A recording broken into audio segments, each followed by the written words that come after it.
Did you ever go through something that was so hard that you said, oh my God, it broke my spirit? It didn't break your spirit because your spirit can't be broken. What it did was break the vessel. And that is what this new moon energy is about, breaking free from something that contains you.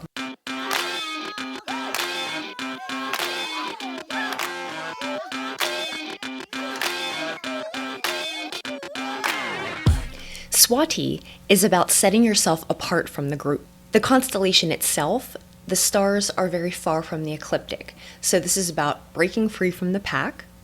And the point of doing that is because when you are one of many, you don't stand out. So this is the star of individuation. This is the star of you separating yourself from a situation, from a scenario, from a set of beliefs, but setting yourself apart so that you can walk your path in the way that you need to.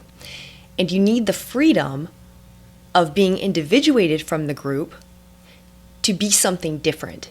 And you need to be able to set yourself apart from the group, go against the grain, be unique, be seen, because your path and your contribution is different than anybody else's. So if somebody's going to hear your voice, if somebody's going to understand what it is that you have to say, you have to speak clearly, and you can't be one of many. You have to be the one. The deity attached to Swati is Vayu, and Vayu is the wind. And wind is associated with prana, and prana is, of course, the life force. So the life force being associated with spirit. Think about when you meditate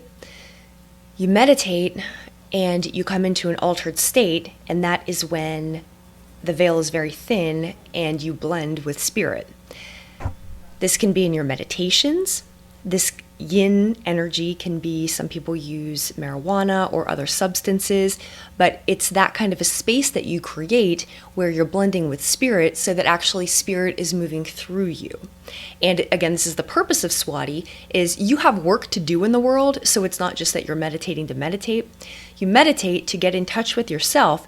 You meditate to get in touch with the cosmic knowledge that is within you in order to have it flow through you. And that's really what Swati is about, is the energy, the spirit moving through you. You are the vessel. So what will happen is you use your own experiences. You use the fountain of your own experiences. Swati creates these playful spaces where we can learn. It's associated with things like video games, virtual reality, science fiction, also dreaming, astral projection. So being in these spaces where we are able to, or we're fully immersed in some other reality, and we have to know the difference. So we have to know, we have to be individuated from that alternate reality. And while it's interesting to talk about in a really hypothetical sense like this, in kind of an esoteric sense, the truth, the actual reality of it is that in our waking lives, we are also immersed in this illusion. We are immersed in belief systems. We are immersed in relationships. We are immersed in situations that they themselves are illusion. And Swati teaches through loss. So while it creates this nice, playful place for you to grow and learn, the ultimate lesson is that it is not you, the person, who is making anything happen. The reason anything happens is because you align with spirit and spirit flows through you, and then it happens. But the key is your alignment with spirit, thus the prana, thus the creation of the space. Some people think it is not a good idea at all to immerse themselves in the material world or to be part of the material world, but that's the only way that you learn. If you are never around people who lie to you, you don't understand what lying is, thus you don't really understand what truth is. If you are in situations where your resolve is not tested, how do you know you have any resolve? If you are in situations where your values are tested, how do you know what your values are? So Swati is about you being an individual and stepping away from group values to recognize your own value. The new moon is a very watery affair. It is going to be very, very emotional. The chart dominants are Pluto, Neptune, and Mars. So you have Neptune, the planet of dreams, entertainment, illusion, the dissolving of barriers, so you're not actually sure what's what. Then you have Mars, the planet of action, the planet of the soldier, the planet of initiation. And you have Pluto, think Hades, the underworld, going through hell, the planet of transformation, the planet of difficulty, the planet of secrets, the planet of things that aren't seen. So you have illusion being cast. Then you have the reality of you've seen the illusion, what are you going to do with it now? And then you have the transformation, the change that occurs, because we never, after we go through hell, we don't emerge the same person. So you have this transformation. So at this point, you have an element of control, but Pluto also takes control away from you. We're coming up on eclipse season, so this is an opportunity for you to still be in control, because when the eclipses come in, things come out, and you have no element of control. It just happens. So preceding eclipses, the universe gives you a lot of opportunity to handle things on your own. Otherwise, the universe will just take care of it for you and align you on your path. Something that works a lot like an eclipse is Uranus, which we have here. You have of the sun and moon, and then you have an opposition with Uranus. What's going to happen is moon is in Swati, sun is in Swati. So it means it's a dark moon, it's very internal. And then you have Uranus, which is in the nakshatra of Bharani. Swati is about loss, Bharani is about loss. The nakshatras teach lessons through loss. Swati is associated with prana, and then Bharani is associated with Yama, the god of death. In breathwork, it's called pranayama. So pranayama. Each time we take a breath, it's a new life. Each time we exhale, it's a new death. So this is the constancy, right, of the spirit flowing through us. All right, now what to pay attention to in this chart is you're in some simulation, you are in some setting, and we'll go through with each sign what is going to happen, but you're in some setting. And in order to step away from the setting, you will be confronted with something. So what will happen? There's a situation you're enmeshed in. There's a situation where maybe you're not running your own program. You're involved in something else.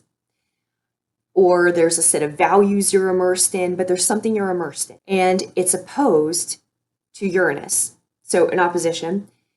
And when an opposition occurs, you'll be confronted with something, some information, or the loss of something, and that is going to help you individuate from wherever the new moon is taking place for you. The role of secrets is powerful.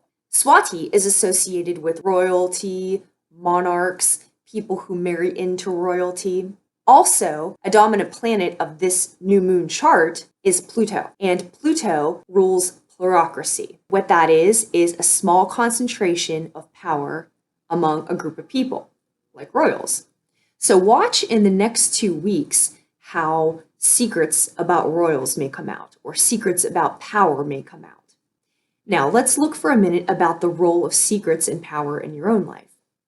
What's one of the best ways to have power over somebody? Have a secret about them. And the only way that they will not be under your control is when that secret gets exposed. So why don't we more readily expose secrets? Think about all of the things you have to lose. Not like it's a good situation usually if you are immersed in secrets, but there's some reason why you don't call something what it is. There are consequences to calling things what they are. There are tangible losses to calling things what they are. There are losses of relationships, of families, of group associations, if you call things what they are. But lies are part of the illusion, part of the deception. Lies themselves can build a structure, and we get stuck in these structures, government structures, community structures, family structures. The histories that have occurred, the things that have taken place, the things nobody wants to revisit, and they get buried, and then we live with that energy. And everybody living with that energy moves a little differently, communicates a little differently. There's an undercurrent when there are secrets, and it's unmistakable. The only way to be set free from those secrets is to expose them. But doing so often comes at a loss. And so that's more what this energy is talking about. With the combination of Swati and Uranus and Bharani, two nakshatras that are about loss. But the benefit of it, even if it comes at a loss, you are still set free. Because by exposing a lie, by seeing something that exposes the delusion, then you can be set free from it. Then you can break out of that simulation.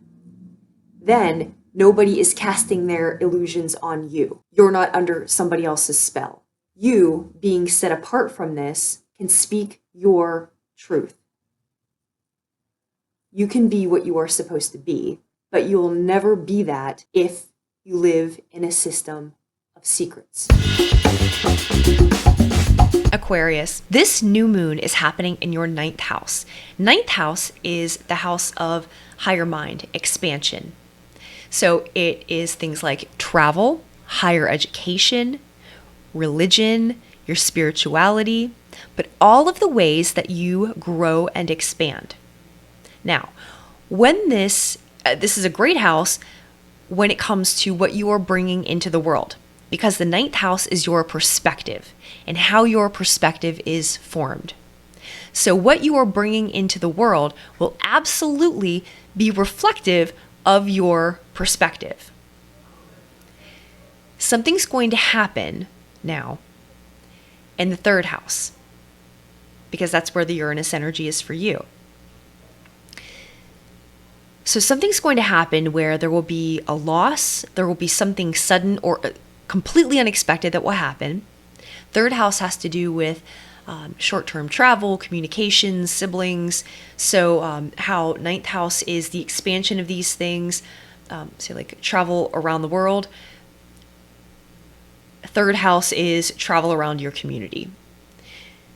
Where 9th house is foreign people, 3rd house is your community and close to home, your siblings, the place where you've come from. Where 9th house is the expansion of your mind and of the creation of literature. So all of the things you can do with it, religious teachings. 3rd house is actual correspondence, actually how you speak. The letters, your everyday correspondence, your everyday communication. Now, why this is very important is because what you are trying to bring into the world and the perspective that informs what you bring into the world is of critical importance. And one of the most difficult things to actually examine is your own perspective. You can't see it. You just can't see it.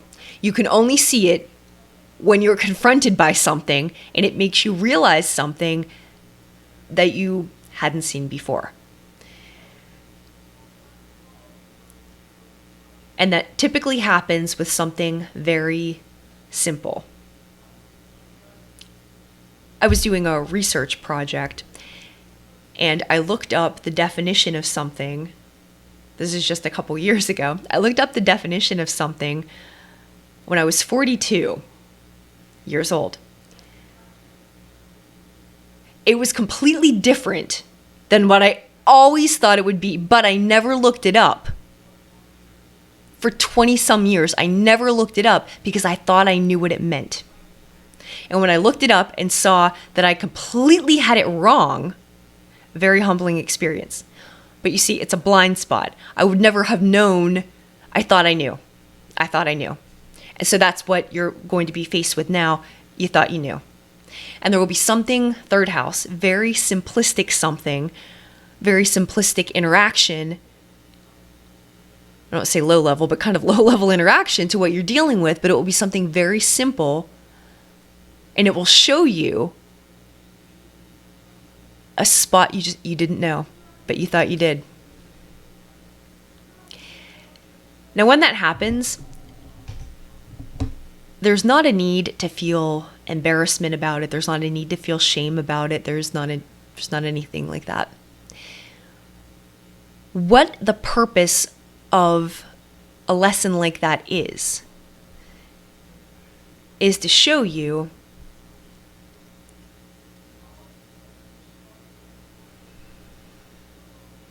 how big the mind actually is. When you are expanding your perspective, it merely shows how much room there is to expand. And third house things show us the small details, so that when we're building their larger structure, you don't miss anything. So it's the nails that hold the building together. But you can't skip the nails or else the building falls. Now, in terms of the chart, in terms of the Neptune, the dissolution of barriers, the Pluto, the secrets, the transformation, what you might see, what you might come to realize. And for Aquarians, this is hard. You might have been wrong. Aquarians are fixed energy. I know you're never wrong, but you might be wrong.